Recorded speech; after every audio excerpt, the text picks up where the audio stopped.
Assalamualaikum warahmatullahi wabarakatuh. Halo teman-teman. Di video kali ini kita akan membahas latihan soal TWK CPNS 2023 dan video ini video yang ke-93. Soal yang pertama, mewujudkan nasionalisme yang tinggi dari rakyat Indonesia yang lebih mengutamakan kepentingan nasional daripada kepentingan golongan merupakan A. Tujuan ketahanan nasional, B. Pengertian ketahanan nasional, C. Tujuan pembangunan nasional, D. Pengertian wawasan Nusantara, E. Tujuan wawasan Nusantara. Mewujudkan nasionalisme yang tinggi dari rakyat Indonesia yang lebih mengutamakan kepentingan nasional daripada kepentingan golongan merupakan titik-titik. Jawaban soal nomor 1 adalah hal ini merupakan tujuan wawasan Nusantara. Jadi tujuan dari wawasan Nusantara adalah untuk mewujudkan nasionalisme yang tinggi dari rakyat Indonesia yang lebih mengutamakan kepentingan nasional daripada kepentingan golongan. Soal nomor 1 jawabannya adalah pilihan E. Soal nomor 2. Isu pemecah belahan negara yang dilakukan oleh pihak-pihak tidak bertanggung jawab agar membuat negara menjadi kacau marak terjadi. Sikap kita sebagai warga negara yang baik yaitu A. Ikut menyebarkan dan memprovokasi, B. Tidak mudah terlibat isu hoaks atau belum tentu kebenarannya, C. Berpegang teguh pada kepercayaan masing-masing, D. Waspada dan ikut curiga, E. Menindaklanjuti kekacauan yang terjadi. Ketika ada isu pemecah belahan negara yang dilakukan oleh pihak-pihak tertentu yang tidak bertanggung jawab dan membuat negara menjadi kacau, maka bagaimana sikap kita sebagai warga negara yang baik? Di antara kelima pilihan ini, jawaban yang tepat adalah pilihan B, yaitu tidak mudah terlibat isu hoaks atau belum tentu kebenarannya. Soal nomor 2, jawabannya adalah pilihan B. Soal yang ketiga, dalam ketatanegaraan Republik Indonesia, pembentukan sebuah provinsi dapat dilakukan dengan memiliki paling sedikitnya A. 5 kabupaten atau kota, B. 7 kabupaten atau kota, C. 10 kabupaten atau kota, D. 1/2 kabupaten atau kota dari jumlah provinsi di seluruh Indonesia, E. 2/3 kabupaten atau kota dari jumlah provinsi di seluruh Indonesia. Yang ditanyakan adalah pembentukan sebuah provinsi dapat dilakukan dengan memiliki paling sedikitnya titik-titik. Berikut pembahasannya.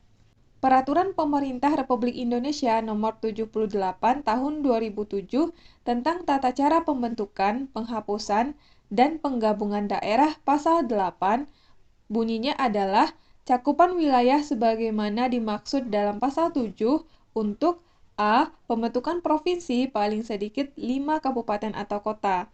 Pembentukan kabupaten paling sedikit 5 kecamatan dan pembentukan kota paling sedikit 4 kecamatan. Jadi di sini karena yang ditanyakan adalah pembentukan provinsi, maka paling sedikit 5 kabupaten atau kota. Jadi soal nomor 3, pembentukan sebuah provinsi dapat dilakukan dengan memiliki paling sedikitnya 5 kabupaten atau kota. Jawabannya adalah pilihan A. Soal nomor 4. Janji kemerdekaan yang akan diberikan Jepang setelah kekalahan Jepang pada saat Perang Dunia II diumumkan oleh A. Laksamana Maeda, B. Perdana Menteri Jepang Kuniaki Koiso, C. Ichikawa Taiso, D. Marsekal Terauchi, E. Kumakichi Harada. Janji kemerdekaan yang akan diberikan oleh Jepang setelah kekalahan Jepang pada Perang Dunia II diumumkan oleh berikut pembahasannya. Pada tanggal 7 September 1944, Perdana Menteri Jepang Kuniaki Koiso menjanjikan bahwa Hindia Timur atau Indonesia akan diberi kemerdekaan di depan sidang parlemen Jepang Teikoku Ginkai. Jadi yang mengumumkannya adalah pilihan B, yaitu Perdana Menteri Jepang Kuniaki Koiso.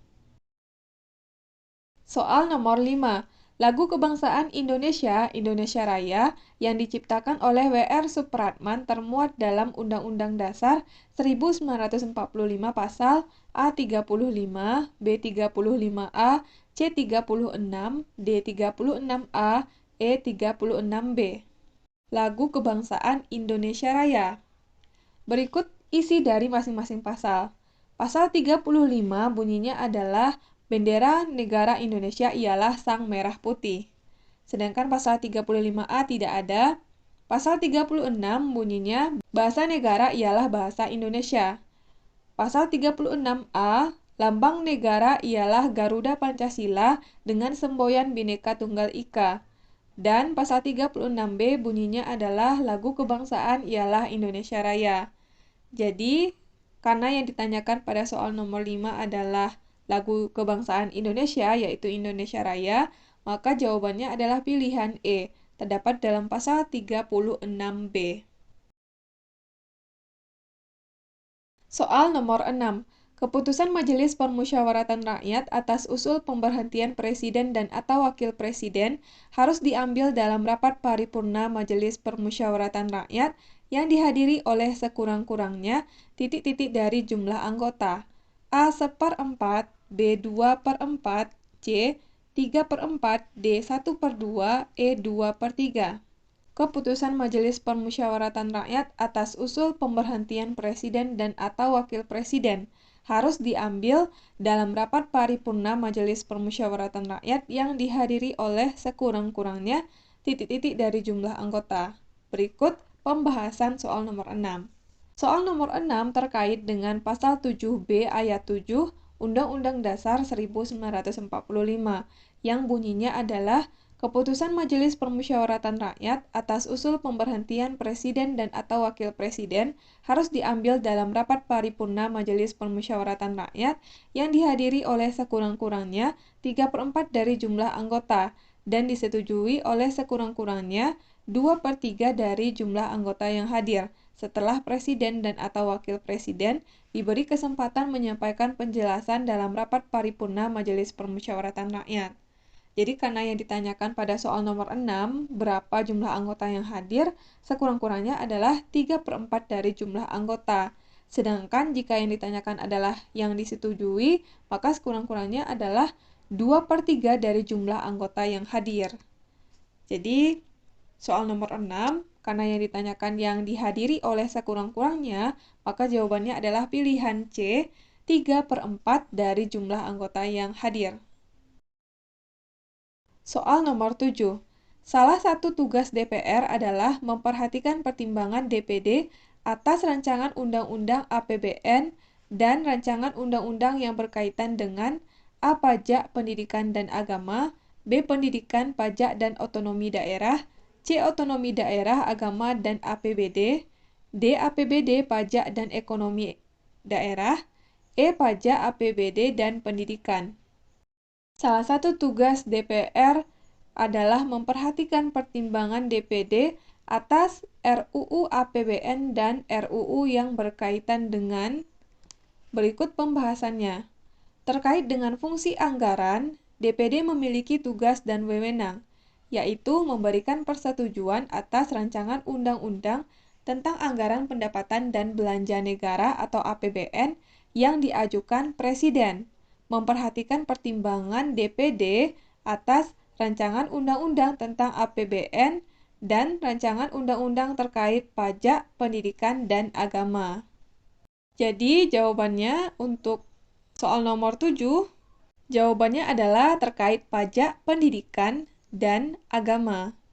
Jawaban soal nomor 7 adalah pilihan A, pajak, pendidikan, dan agama.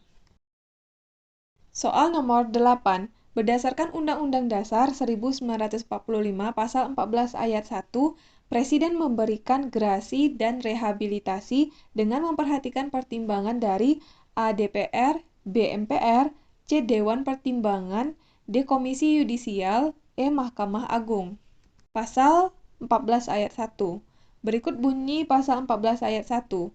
Presiden memberi gerasi dan rehabilitasi dengan memperhatikan pertimbangan Mahkamah Agung.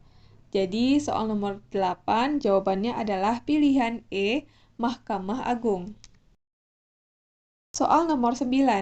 Fungsi pembukaan Undang-Undang Dasar 1945 yang mencantumkan hierarki tata tertib hukum Indonesia dengan dasar negara Pancasila sebagai puncak piramidanya yang menjadi ciri dan karakteristik bangsa Indonesia terdapat dalam alinea ke A pertama, B kedua, C ketiga, D keempat, E kelima, yang mencantumkan hierarki tata tertib hukum Indonesia dengan dasar negara Pancasila sebagai puncak piramidanya terdapat dalam alinea ke, jawabannya adalah alinea keempat, karena dasar negara terdapat pada alinea keempat. Berikut pembahasan soal nomor 9 terkait dengan pembukaan Undang-Undang Dasar 1945 dan di alinea keempat, yaitu yang paling akhir. Kemudian daripada itu, untuk membentuk suatu pemerintah negara Indonesia yang melindungi segenap bangsa Indonesia dan seluruh tumpah darah Indonesia dan untuk memajukan kesejahteraan umum, mencerdaskan kehidupan bangsa dan ikut melaksanakan ketertiban dunia yang berdasarkan kemerdekaan, perdamaian abadi dan keadilan sosial. Maka disusunlah kemerdekaan kebangsaan Indonesia itu dalam suatu Undang-Undang Dasar Negara Indonesia yang terbentuk dalam suatu susunan negara Republik Indonesia yang berkedaulatan rakyat dengan berdasar kepada ketuhanan yang Maha Esa, kemanusiaan yang adil dan beradab, persatuan Indonesia, dan kerakyatan yang dipimpin oleh hikmat kebijaksanaan dalam permusyawaratan atau perwakilan, serta dengan mewujudkan suatu keadilan sosial bagi seluruh rakyat Indonesia. Jadi, soal nomor 9 mengenai dasar negara terdapat dalam alinea keempat pembukaan Undang-Undang Dasar 1945. Jawaban soal nomor 9 adalah pilihan D, yaitu 4. Soal nomor 10. Negara Indonesia adalah negara yang berkedaulatan rakyat. Bentuk dan kedaulatan ini diatur dalam Undang-Undang Dasar 1945 bab A1, B2, C3, D4, E5. Bab yang mengatur tentang bentuk dan kedaulatan. Berikut pembahasan mengenai masing-masing bab. Bab 1 yaitu menjelaskan tentang bentuk dan kedaulatan. Bab 2 membahas tentang Majelis Permusyawaratan Rakyat. Bab 3 membahas tentang kekuasaan pemerintah. Bab 4 membahas tentang Dewan Pertimbangan Agung. Bab 5 membahas tentang Kementerian Negara. Jadi, karena yang ditanyakan adalah bentuk dan kedaulatan, maka jawabannya adalah bab 1, yaitu pilihan A, membahas tentang bentuk dan kedaulatan. Oke, sekian video kali ini. Kita udah selesai bahas 10 soal. Mudah-mudahan video ini bermanfaat untuk teman-teman semuanya. Terima kasih udah nonton sampai selesai dan sampai ketemu lagi di video selanjutnya.